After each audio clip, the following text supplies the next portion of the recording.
SMM. Pwede po ba sa beginner? At ano-anong skills po ang dapat matutunan dyan? For sure, mas familiar tayo sa acronym na VA, which is Virtual Assistant. Pero meron pa pong ibang mga acronyms na mga virtual career or freelancing jobs or roles. At isa na po dyan, itong SMM. So ano ibig sabihin ng SMM? SMM stands for Social Media Manager. So, pwede nga ba sa isang beginner maging isang social media manager? At ano-ano naman ang skills na kailangan mong matutunan kung gusto mong maging isang social media manager? Pag-usapan natin yan today. So, what does a social media manager really do? Yes, I get this question a lot. Kaya excited ako today para i-share sa inyo kung ano ba talaga ang trabaho ng isang social media manager. The truth is, social media is broad. Marami pong roles under it na madalas nagagamit interchangeably, pero magkakaiba po sila. Kaya today, yun muna ang unahin nating i-discuss ang mga iba-ibang roles under social media. There are 4 common roles under social media.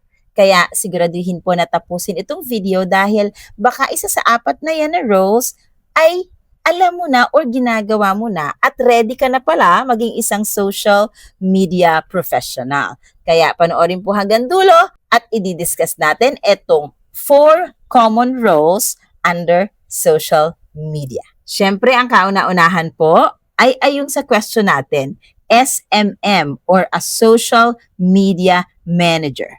Ano ang isang social media manager? Ito yung hands-on sa page or social media presence ng business.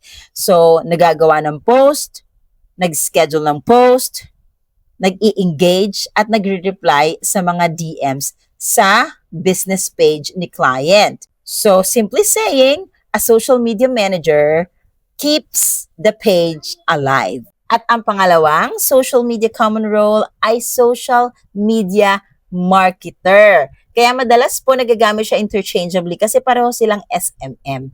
Ano naman ang pagkakaiba ng social media marketer sa social media manager? Kung ang social media manager, ang goal niya is to keep the page alive, kaya more on daily posting siya, ang social media manager naman po, ang focus ng mga to ay paid ads, promos, campaigns. Social media role number 3, social media strategist. And as the word implies, siya yung nag-i-strategize para sa social media presence ng business ni client. So, saan naman mas focus si social media strategist? Focus siya on analyzing data. Kasi siya yung nagsiset ng goals at ng direction ng social media strategy ng business ni client. And the 4th one is content creator.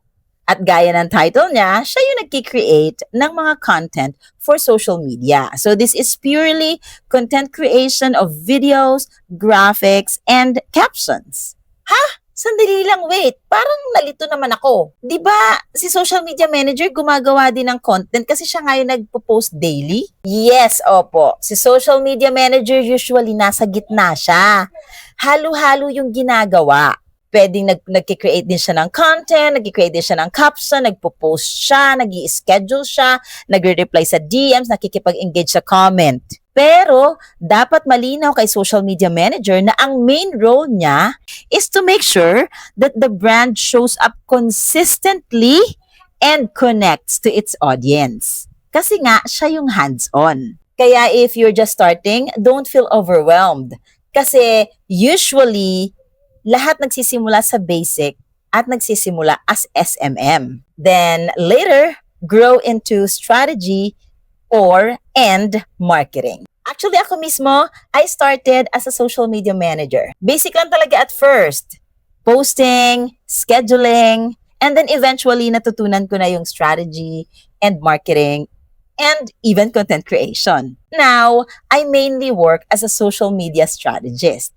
But when the client needs a manager, a marketer, and a content creator, I also include that as part of my upsell service. Kaya usually I offer different packages that fit their business needs. Of course, different rates yon depending sa needs ng business ni client. Kaya don't worry if you're starting small. You can always grow step by step, just like I did. And since this is part of our social media series, tomorrow I share with you the 5 essential skills of a social media manager. So don't miss it kasi baka meron ka na pala ng mga skills na yon, you just didn't realize it yet. So, follow for more and see you tomorrow!